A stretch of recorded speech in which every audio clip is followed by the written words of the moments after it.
We are not paid by Yes, the yes, ma'am. Marcos. No.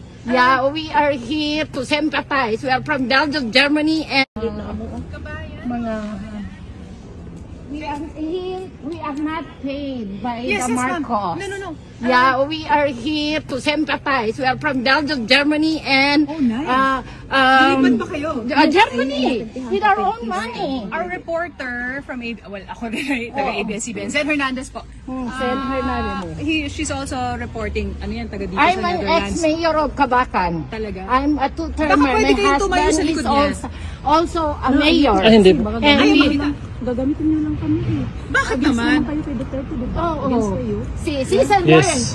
She tried to check the health of our president. He's an 80 years old by March 28. So pwede nga po, He was diba? kidnapped in the Philippines. Oo. Kasi parang we will mention na nandito yung supporters.